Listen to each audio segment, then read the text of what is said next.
Estamos voltando aqui com o programa Avesso do Avesso, conversando com a professora Beth Araújo. Eu disse que era uma lição, né, Beth? Você está aprendendo aqui contigo. Agora, é isso aí que eu queria saber, Beth. O que eu percebo, tá, Beth?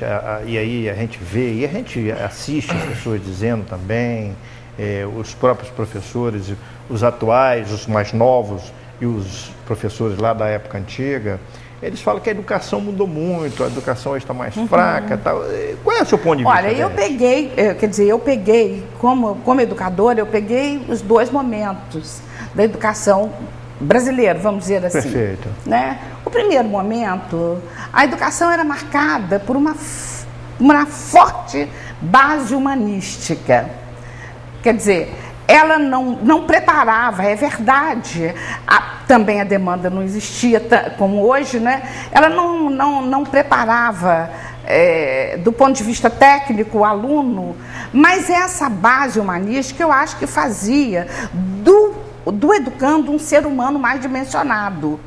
Porque, por mais... Para que ele pudesse vir a se qualificar profissionalmente no futuro. Exatamente, ele fica com um instrumental muito maior, não é? Eu sei que hoje há necessidade da formação técnica do aluno pelos avanços científicos e tecnológicos. A educação não pode ficar parada no passado. Compreendo perfeitamente isso. Mas acho que a formação humanística ela é muito importante, porque pode parecer coisa de elite intelectual, mas não é. Se você tem acesso a um Dante, um Cervantes, um Shakespeare, um Machado de Assis, um Guimarães Rosa, então você aprende muito mais sobre a alma humana. E não é ótimo um ser humano que se prepara para entender a sua própria espécie? A questão do alicerce, né? Se alicerça melhor, né? Ser humano que se aprofunda e que vai entender melhor o seu papel diante de si mesmo, diante da sociedade, diante do seu país, diante do seu tempo. A formação humanística faz muita falta. Se a preparação técnica é fundamental, mas acontece que essa formação se quebra, sofre uma derrocada com a famigerada reforma, a Lei 5692, assinada por Jarbas Passarinho em 1971. A propósito de se implantar um ensino técnico que não foi... Cristina é professora e sabe disso, não foi rigorosamente, ela não foi implantada, porque ela não foi precedida de um planejamento adequado. O que aconteceu foi que o governo federal saiu comprando milhões e milhões de máquinas e montando oficinas sem professores, sem o material humano. O meu aluno não aprende sozinho a lidar com máquina. Então, e tirando um horário substancial da parte destinada à formação humanística. Então, nós passamos a fazer analfabetos técnicos e analfabetos do ponto de vista da formação humana. E isso agora, para se refazer isso tudo aí, ou fazer mesmo, né?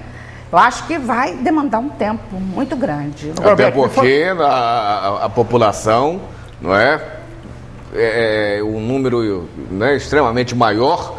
Hoje, se já era difícil naquela época, né, com 90 milhões de brasileiros, né, hoje com quase 200 milhões de brasileiros, né, se faz necessário que seja um trabalho muito mais bem embasado. Muito maior. Não é acho que da noite para o dia que vai resolver isso. Eu penso que está havendo uma reação do ensino técnico, eu penso que está havendo uma reação.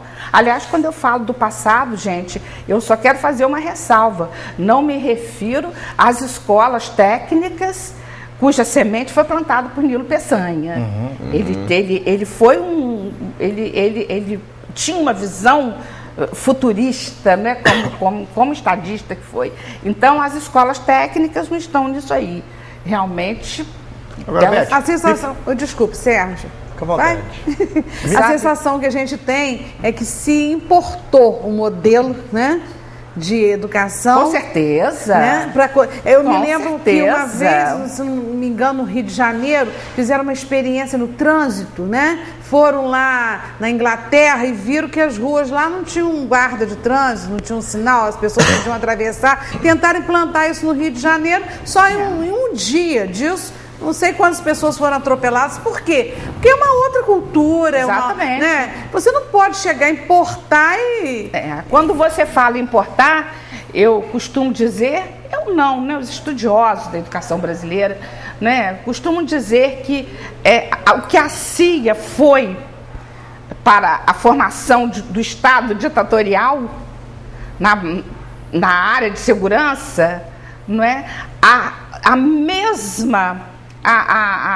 houve um trabalho paralelo de influência americana na educação brasileira. Houve a mesma influência, só que cada um na sua área, né? Aproveitando esse gancho aí, fala um pouquinho sobre a sua experiência de 8 anos no projeto de alfabetização de adultos no município de Campos. Valeu a pena? Eu acho, Sérgio, que foi a coisa mais importante que eu fiz na vida. Mas conta um pouco para o telespectador. O projeto nasce em 1989 e ele nasce em 1989. E eu acompanhei como coordenadora do projeto, eu acompanhei esse projeto até o dia 31 de dezembro de 1996. Quando você sai, né? Daí, de lá para cá, eu não posso mais falar sobre o projeto. Mas conta um pouquinho sobre a sua experiência, ao lidar com aquelas pessoas. Foi uma coisa assim, eu acho que foram momentos... Qual o seu encantamento? Foram momentos, o primeiro deles, né? Que eu não estava preparada para coordenar aquele projeto e, como se diz hoje, fui correr atrás. Então, tive a primeira audiência com o professor Paulo Freire em São Paulo. É uma coisa inesquecível. É um fato histórico. Ele é um santo da educação. É um homem sério, como nós dizíamos aqui anteriormente. Paulo Freire era um filósofo, um ideólogo da educação. Pensador. Encarava isso com extrema seriedade. Ele dava a vida dele, né, por educação, e eu fui recebida por Paulo Freire. Meu Deus, eu acho que nem que eu viva 100 anos, nunca mais eu vou me esquecer disso. Né? Em princípio, fui recebida pelo professor Moacir Gadotti, que depois me encaminhou para o professor Paulo Freire, que depois de... Você se lembra de alguma história, Beth, dessas pessoas, desses adultos que passaram pelas mãos de vocês? Uma história interessante que tenha te mexido com você? Você se lembraria agora de alguma história? Muitas histórias. Você já pensou o que é um ser humano que aos 50 e tantos anos nunca tinha colocado a mão num lápis ou numa caneta, e que quando começa a escrever, quando começa a escrever já alfabetizado, dizendo: meu Deus, e eu pensava que a caneta fosse mais pesada que a enxada. De chorar, né, Beth? De chorar.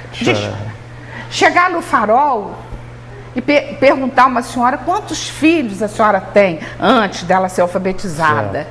E ela, descontrolada, com medo de contar errado: ah, minha filha, eu já, com medo, envergonhada, eu já perdi as contas, eu tenho um cardume de filhos. Cardume de filhos. E ali, depois ela ingressou e foi alfabetizada. Mas depois ela conta essa história? Não, isso aí foi uma dedução sua, né? Uma percepção sua. Não. Ela conta, por exemplo: olha, eu não falei há um tempo atrás. Entendeu? Nas avaliações, ela conta essa nas avaliações. Nossas avaliações não eram avaliações voltadas para a nota, era para o crescimento do ser humano naquele processo. E foi a maneira dela se expressar. Ela se expressar, ela ficou com medo de errar. Né, um coletivo, ela não sabia, então coloca muitos, empregou um termo no coletivo, é um cardume de peixe que ela tinha. Outra estava em Outeiro, cortadora de cana. Nós perguntamos: a senhora gosta da profissão que exerce? Ela disse assim: minha filha, Eu só acho ruim porque a gente ganha pouco. Não sei quais as palavras usadas. Essas palavras agora que eu me lembro. Mas quando eu olho para a aba do morro e vejo um segurar o fecho de cana, o outro botar, o outro cortar, não parece uma dança, minha filha? Quanta poesia, É uma né? poesia, né? A estética. O olhar poético.